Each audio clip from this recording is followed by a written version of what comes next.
아이를 키운 분들은 잘 아는 브랜드시죠. 예, 오늘 광고인데 오늘은 미국의 모든 사람들이 이제 어머니를 우리가 높이고 또 존경하고 appreciate 하는 그런 날로 Mother's Day로 지키고 있습니다.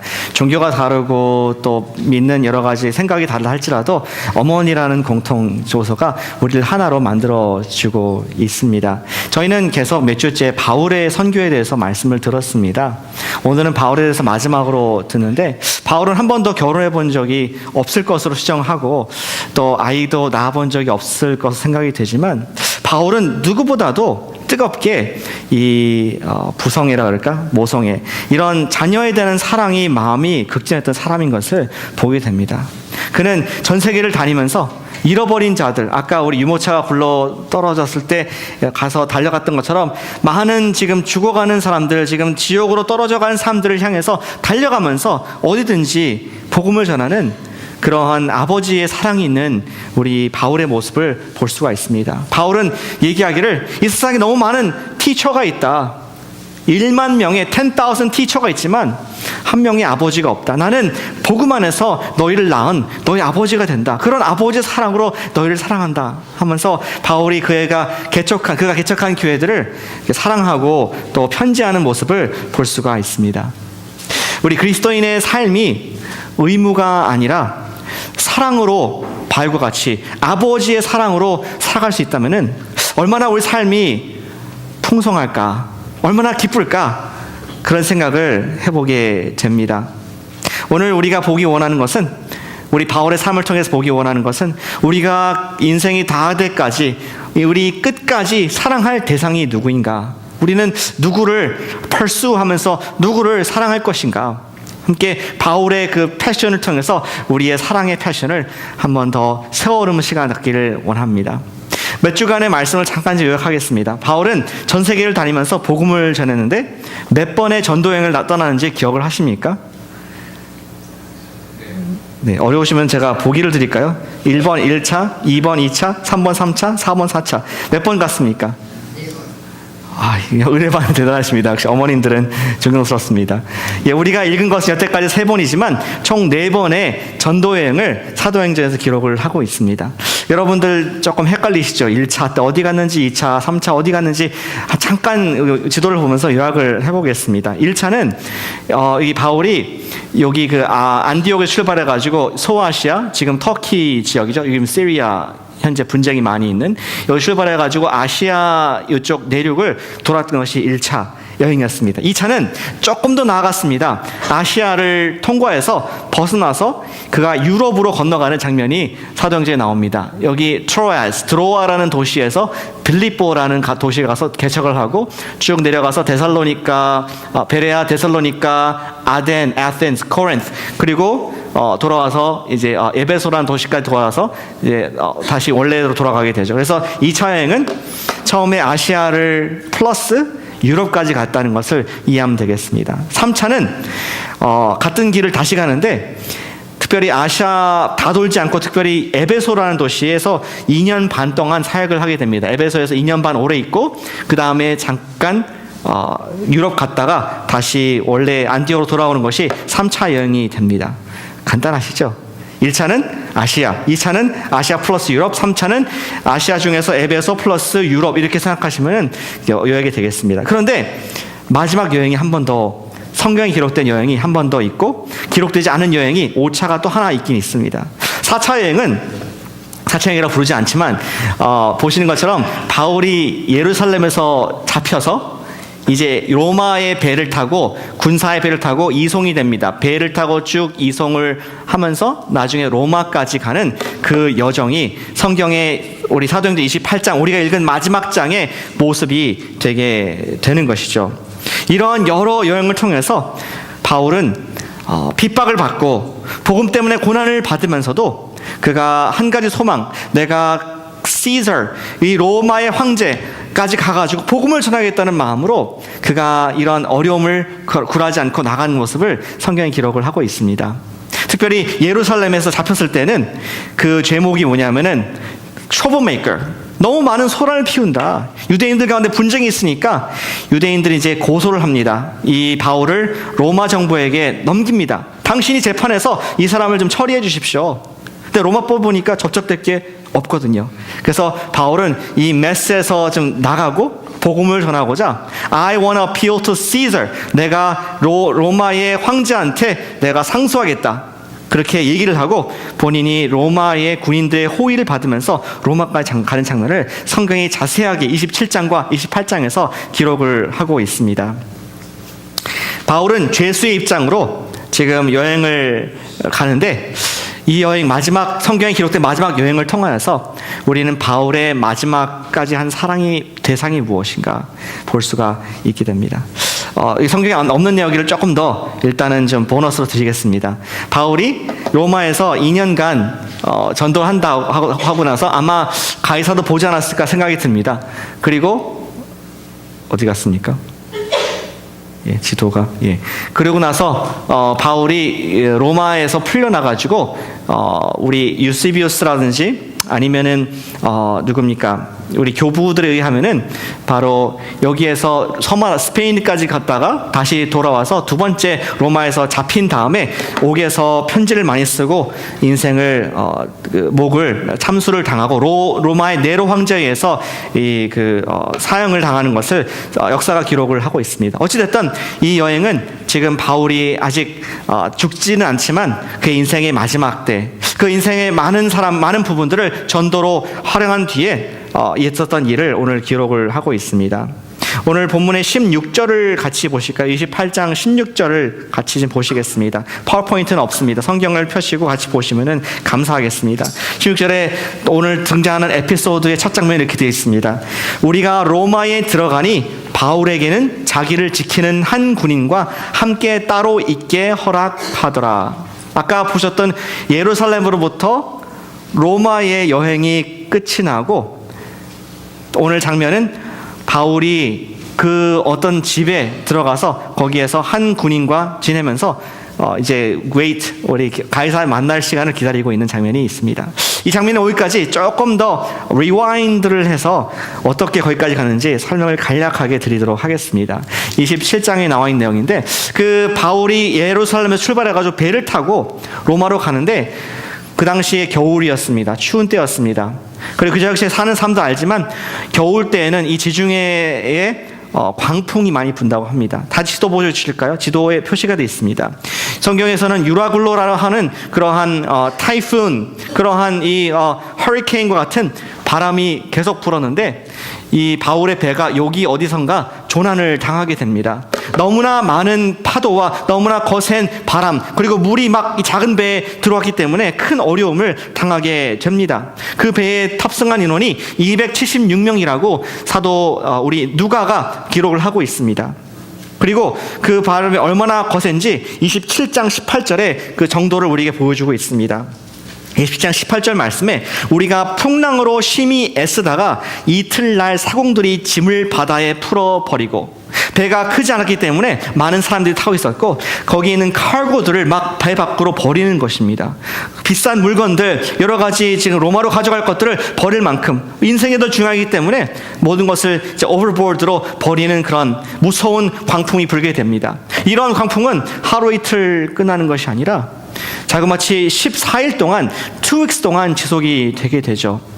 이 광풍을 맞으면 선원들은 어떻게 해서든지 배가 가라앉지 않도록 가볍게 하려고 노력을 하는 가운데 놀랍게도 바울이 그들에게 위로를 주는 장면이 등장을 합니다. 27장 21절에 보시면은 여러 사람들이 오랫동안 먹지 못했다고 하고 있습니다. 여러분들 우리 페리 선이나 어떤 배를 타고 오신 분들은 아실 거예요. 저도 예전에 시애틀에서 페리 타고 건너가는데 거기에서 맛있는 클램 차우더를 먹으려고 주문했는데 바람이 불어가지고 요동해가지고 그 큰 배가 계속 움직여가지고 먹지 못하고 버렸던 기억이 있습니다. 근데 14일 동안 계속 배가 이렇게 작은 배가 울렁거렸을 때 사람들은 힘이 없었지만 먹을 만한 기력도 전혀 입맛도 없었던 것을 볼 수가 있습니다. 그때 바울이 스탠드업해서 어떤 encouragement를 하는데 바울이 하나님께로부터 말씀을 듣고 사람들에게 말씀하는 장면이 27장 23절에 나와 있습니다. 제가 읽어보겠습니다. 내가 속한 바 곧 내가 섬기는 하나님의 사자가 어젯밤에 내 곁에 서서 말하되 바울아 두려워하지 말라. 네가 가이사 앞에 서야 하겠고 하나님께서 너와 함께 항해하는 모든 자를 다 너에게 주셨으니 it's safe. 괜찮다. 이런 말을 들었을 때 사람들 마음에 약간은 안심이 되었습니다. 바울이 말하는 그 하나님을 알지 못했지만 누군가가 지금 평안을 말하고 괜찮을 것이다, 다 될 것이다 얘기했을 때 약간의 위로를 받게 되었던 것 같습니다. 그리고 이제 선원들이 곧 이 바다에 밀려서, 배가 밀려서 저쪽 섬에 표류하게 됐고 조금 있으면 섬에 부딪혀가지고 배가 깨질 상황이 되었는데 바울은 그것을 보고 이야기하기를, 여러분들이요 지금 14일 동안 먹지 않았는데 eat something, 뭐 좀 드십시오. 여러분들 힘을 내셔야 됩니다. 우리가 저 해안으로 가려면은 힘을 얻어야 됩니다. 그래서 34절에 보시니까 음식 먹기를 권하면서 그들이 하나도, 머리카락 하나도 perish 않을 것이다, 그런 위로를 주게 됩니다.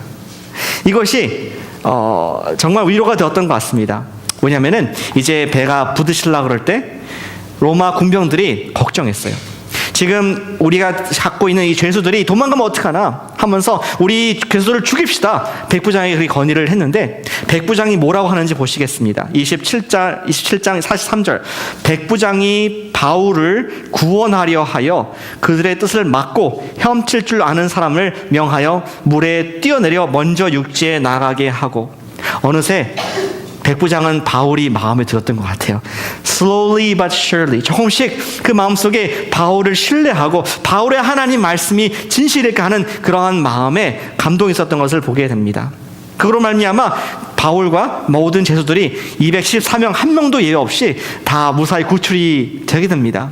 To make a long story short, 그들은 섬에 들어갔다가 이제 다른 배를 타고 로마까지 가게 되는데, 우리가 읽었던 그 장면이 등장합니다. 16절에, 아까 28장 16절에 이제 드디어 바울이 로마에 도착했을 때 놀랍게 원래는 가이사의 시저의 던전, 우리 프리즈너를 위한 던전에 들어가서 아무런 퍼실리티 없이, 그리고 음식도 안 주고 그런 데 있어야 됐는데, 놀랍게 백부장이 호의를 베풀어서 바울은 렌털 아파트먼트를 가질 수 있도록 했습니다. Under one condition, 군사 한 명만 같이 있어라. 근데 이 군사의 역할이 뭐였냐면은, 사실은 바울이 항상 이 그 쇠사슬을 찼거든요. 손목에 도망가지 못하도록. 근데 그 반대쪽 쇠사슬을 어떤 사람, 어떤 군인이 자꾸 타게 됐습니다. 어떻게 할 수 있느냐? 바로 28장 20절을 보시길 바랍니다. 유대인들에게 전도할 때 했던 말인데, 이스라엘의 소망으로 말미암아 내가 이 쇠사슬의 메인 바 되었다. 그는 아마 셋집에 살면서, 렌털 하우스에 살면서 옆에 있는 어떤 군인과 이게 묶여 있을 것으로 생각이 됩니다. 그 당시 풍수로 봤을 때 로마 군인은 4-hour 로테이션을 지나면서 계속 바뀌었고, 물론 바울은 계속 24시간 차고 있었겠죠. 누가 누구에게 묶여 있었을까요?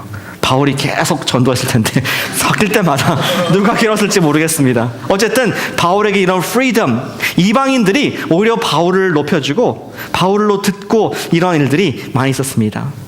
생각해보면 우리 1차, 2차, 3차 전도여행 동안에 이방인들로부터 인기가 참 많았던 것 같습니다. 가는 곳마다 복음을 듣고 교회가 세워지고, 가는 곳마다 역사가 등장하면서 하나님께서 과연 이방인의 사도로 택하셨구나 하는 것을 볼 수 있었고, 오늘 성경에 기록된 마지막 여행에서도 예외 없이 바울은 로마인들로부터도 호의를 받고 그들의 생명을 구원한 그런 은혜의 위치에 있었음을 보게 되는 것입니다. 여러분께서는 이방인의 사도였습니다. You are the apostle to the Gentiles. 그러면 로마에 가서, 우리 전 세계의 수도, 오늘날 뉴욕과 같은 곳에 가서 누구에게 제일 먼저 전도하시겠습니까?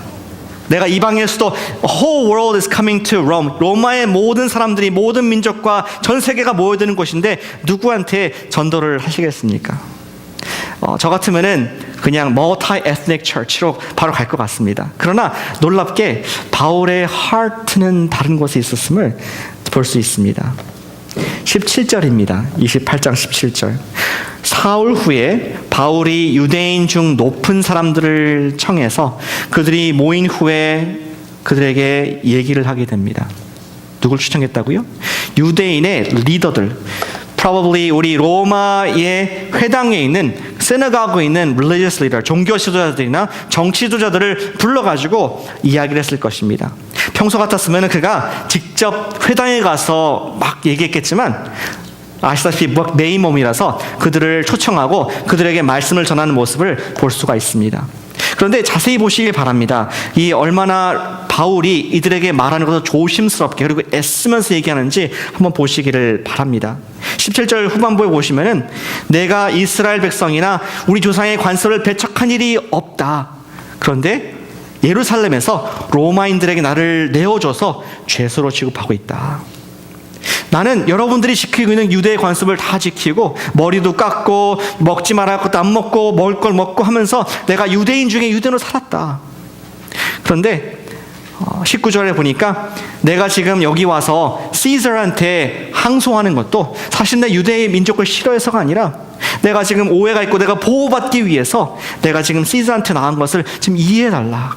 그렇게 젠틀하고 리스펙풀하게 나갔을 때 유대인들의 그 장로들이 말하기를 당신에서 bad report를 내가 들은 적이 없습니다. 한번 듣기 원합니다. 그리고 정말 당신이 말하는 그런 지금 이 새로운 생각에 대해서 전 세계가 많이 웅성웅성하는데 first hand 1차로 내가 듣기 원합니다 하면서 listening audience를 얻는 은혜를 받게 됩니다. 바울의 마음이 부풀었을 것입니다. 정말 내가 한 번도 와보지 않은 로마에서도 유대인들에게 전도할 기회를 하나님께서 주셨구나, 이러한 마음을 가지고 나아갔는데 바울은 열심히 힘을 다하여서 지금까지 3차 여행 동안 하면서 했던 모든 노하우를 동원해서 그들에게 전도를 하게 됩니다. 23절입니다. 날짜를 정하고 유숙하는 집에 많이 사람들이 오니 바울이 아침부터 저녁까지 강론하여 하나님 말씀을 증언하고 모세의 글로부터 시작해서 선지자의 모든 예언까지 예수를 권하는 그런 일들을 9 to 5 맞죠? 우리 요새 8 to 6인가요?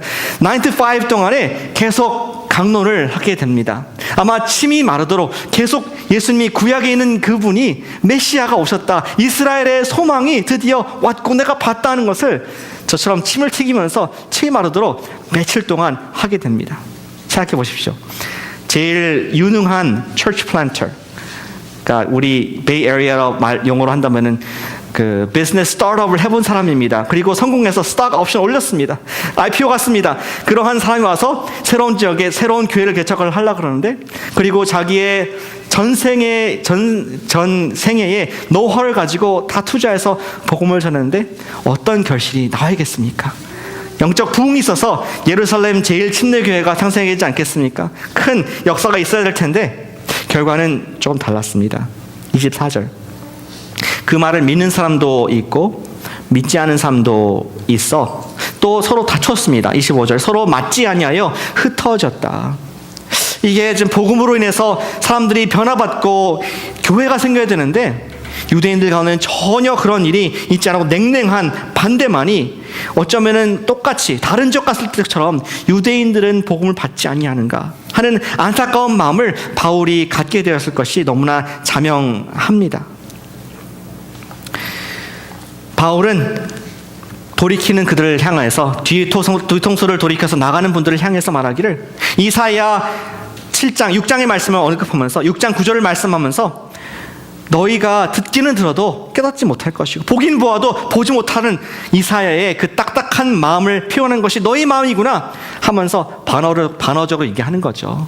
너희들이 그 말씀대로 반역하지 말라, 너희가 거부하지 말라, 예언된 대로 하지 말라 하면서 바울은 안타까운 자기의 마음을 그들에게 얘기를 했습니다. 바울의 열정에 비해서 결과는 좋지 못했습니다. 바울은 이스라엘의 소망 예수를 믿기를 거절하고 돌아서는 사람들을 향해서 하나님 말씀이 이루어지지 않기를, 이 저주의 말씀이 이루어지지 않기를 원했지만 그들은 받지 않았습니다. 그리고 오늘 본문은 결론 냈기를 2년 동안 2 years, 2태 동안 셋집에 아까 말한 렌터 아파트먼트에 있으면서 자기에 오는 사람들을 다 영접했다. Jews or Greek 관계없이 모든 사람들 영접했을 때 원래 이방인들의 사도에게 했던 것처럼 그를 통해서 하나님 나라가 담대하게 거침없이 로마에도 전파된 역사를 보게 되는 것이죠. 바울은 패션을 가지고 로마까지 오게 되었습니다. 오늘 처음에 설교에 질문했던 것이 그거였습니다. 우리는 마지막 사랑을 살 대상이 누구인가? 바울은 누구를 마지막까지 사랑했습니까? 그 질문 답하기 전에 두 가지를 답을 할 수 있었는데, 첫 번째는 한번 같이 따라해 보시겠습니까? 바울의 사역은 헬라인들이었다. 이제 붙여서 한번 해보겠습니다. 바울의 사역은 헬라인들이었다. 바울의 calling, 그의 appointment, 오늘 두 분 appoint 했지 않습니까? 바울이 받은 임명장은 이방인의 사도에게 가는 것이었습니다. 그가 가는 곳마다 하나님께서 confirm 해주셨습니다. 너의 말씀을 통하여서 전혀 하나님을 두려워하지 않는 사람들이 하나님을 믿게 될 것이고 성령의 권능이 나타나서 그들의 증거가 될 것이다. 이 말씀이 그대로 이루어진 것을 그의 모든 여행을 통해서 볼 수가 있었습니다. 그가 특별히 지금 머물고 있는 도시에게 쓴 로마서 15장 16절에 보시면은 자기의 아이덴티티를 정확하게 얘기해 주고 있습니다. 바울이 말하기를 이 은혜는 곧 나로 이방인을 위하여 그리스도 예수의 일꾼이 되어 하나님의 복음의 제사장 직분을 하게 하사 이방인을 제물로 드리는 것이 성령 안에서 거룩하게 되어 받으실만 하려 하심이라. 그리고 그가 좀 조금 자랑합니다. 표적과 기사와 능력으로 성령의 능력으로 이루어졌으며 그리하여서 내가 예루살렘으로부터 시작하여서 일루리곤까지 그리스도의 복음을 편만하게 spread the gospel all over Asia and Europe, 이렇게 자기가 복음 전하는 것이 큰 열매를 맺고 있다 하는 것을 약간은 자랑을 합니다. 이렇게 부드럽게 자랑하다가 노골적으로 자랑을 해요. 다른 사서에서 보면은 우리 바울이 갔던 교회들, 케었던 교회들, 특별히 빌립보 교회를 생각할 때 so sweet, 너무나 소중한 교회였습니다. 왜냐하면은 바울이 고린도 갔을 때도, 바울이 로마에 갔을 때도 헌금을 해줬거든요. 바울 선생님 정말 감옥에서 고생하십니다 하고 헌금을 하고 옷도 보내주고 음식도 보내주고 너무나 스윗한 교회였습니다. 빌립보에게 보낸 그 서신에 보면은 빌립보서 4장 1절에 이렇게 적혀 있습니다. 슬라이드가 있죠. 그러므로 슬라이드 보여주시죠. 구절들이 다 있습니다.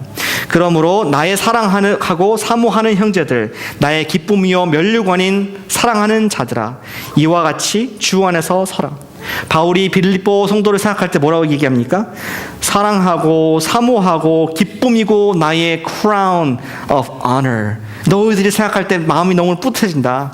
정말 복음을 믿고 제대로 살고 있구나. 또 우리 그리스 반도에 있던 또 다른 도시인 데살로니가, 이 교인들 생각할 때도 마음이 두근두근 거렸습니다. 그들은 예수님의 second coming, 재림을 기대하면서 정말 민첩한 신앙을 갖고 있는 사람들이었습니다. 데살로니가 전서 2장 19절에서 바울이 그의 마음을 기록합니다. 우리의 소망이나 기쁨이나 자랑의 면류관이 무엇이냐?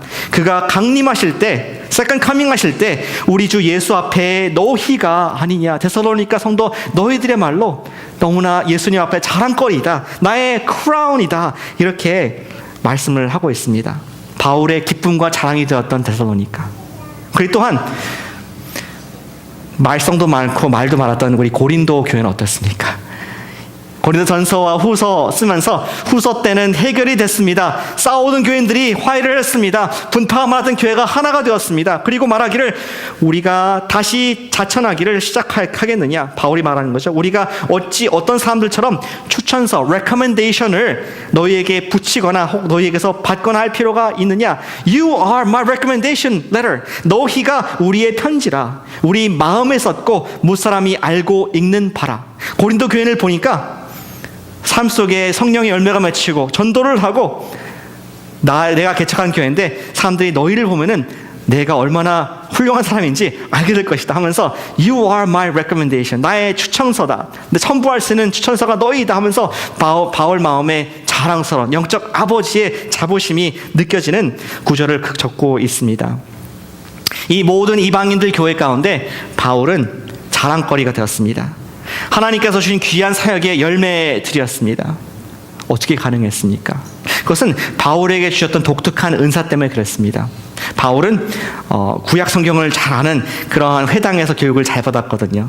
뿐만 아니라 우리 로마의 시민으로서 헬라식의 교육을 받았습니다. 그는 수사학도 배웠고 헬라어도 배웠고 그 다음에 정치, 경제를 배움으로 말미암아 그 당시 엘리트로서 지도할 수 있는 사람이었습니다. 총망되는 사람이었습니다. 뿐만 아니라 그냥 머리만 좋고 공부만 열심히 한 것이 아니라 또 이 스킬풀 해가지고 천막을 만드는 일까지 하면서 누구한테 신세를 지지 않았습니다. 그러면서 빌립보에 갔을 때는 천막을 만드는 삶과 함께 대화하면서 전도를 했고, 또 그가 고린도에 가서, 아데네 갔을 때는 많은 사람들 앞에서, 철학자들, 학자들 앞에서 아레오바고라는 그런 언덕에서 테드 스피치를 했습니다. 예수님께서 왜 부활하신 하나님 되신가를 당당하게 헬라어로 유창하게 연설을, 렉처를 하게 됩니다. 그리고 또 그가 많은 사람들에게 편지를 쓸 수 있을 만큼 그 당시에 배운 헬라의 문학 양식에 딱 맞게끔, 그 폼 맞게끔 할 수 있는 그런 정말 지식인 중에 지식인 것을 볼 수가 있었습니다. 반면에 다른 사도들, 12 사도들은 불가능했어요. 베드로는 직업이 뭐였습니까? 보기를 드릴까요?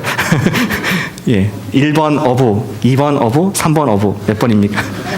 베드로는 어부였습니다. 마태는 뭐였습니까? 레위라고 하는 마태는 세리였습니다. 텍스 컬렉터였습니다. 결코 그 유대를 벗어나기가 쉽지가 않은 사람이었는데 하나님께서 이러한 탤런트를 바울에게 주셔서 전 세계에 나가서 자기의 사역을 감당하는, 바울의 사역은 실로 헬라인인 것을 우리가 보게 됩니다.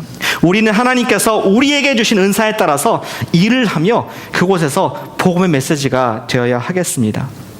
여러분들 계신 그 직장, 여러분께서 계신 그 사회, 여러분께서 계신 그 위치가 옆에 있는 분이 갈 수가 없는 곳입니다. 여러분만이 복음을 전할 수 있는 독특한 위치에 계심을 믿으시길 바랍니다. 하나님께서 여러분도 똑같이 바울과 같이 임명하셨습니다. 복음의 메시지로서, 복음의 메신저로서 임명하셨는데, 여러분께서 갖고 계신 그 엑스퍼티즈를 가지고 직장과 사회와 학교에서 복음의 사역자가 되시기를 축복합니다. 우리 한번 옆에 분 하실까요? 복음의 사역자가 되십시다.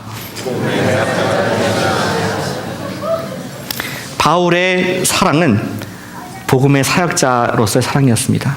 그러나 바울은 사역을, 일을 떠나서 또 다른 사랑이 있었습니다.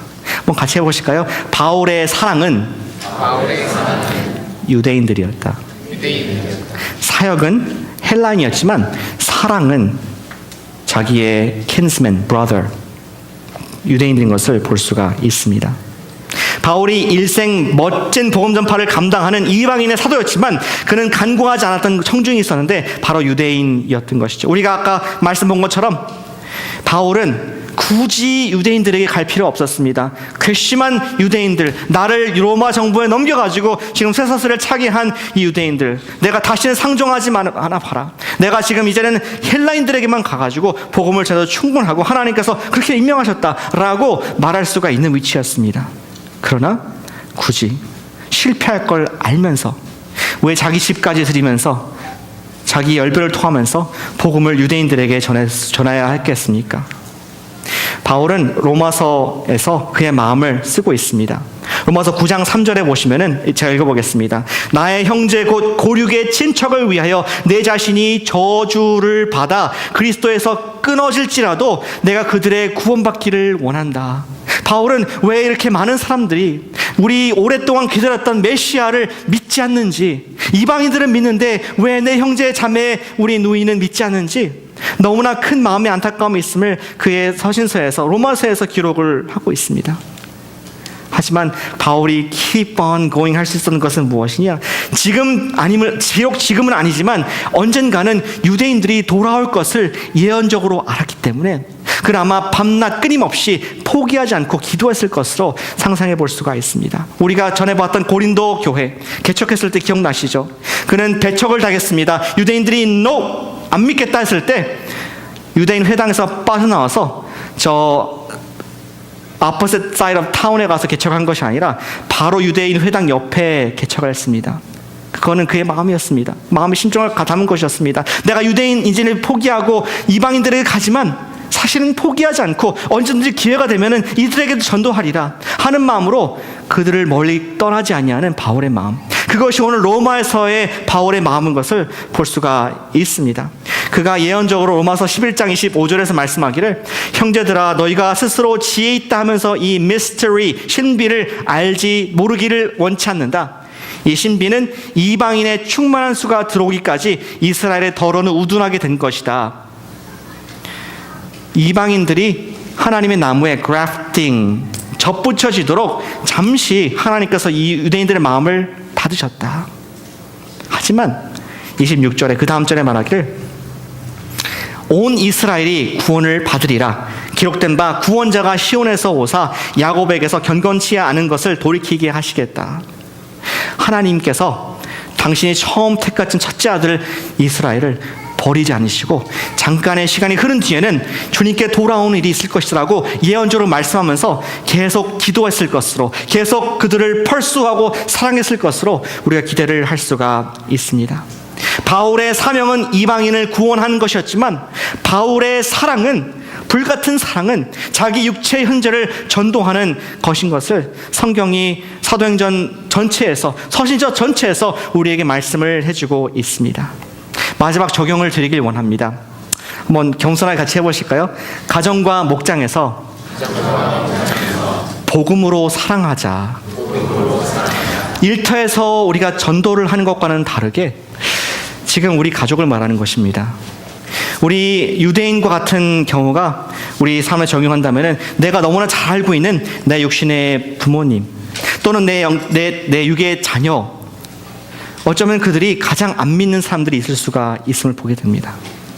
우리가 교회 생활하면서, 신앙생활하면서 은혜 받고 열심히 미국에 살 수가 있지만 항상 우리 마음속에 부모님이 혹시 돌아가신 다음에, 혹시 내 자녀가 나중에 이 세상을 떠날 때 그가 정말 구원의 확신이 있을 것인가, 정말 나중에 나와 하늘날 함께 만날 수 있는 가능성이 있을 것인가 하는 그런 우리 마음을 품기를 원합니다.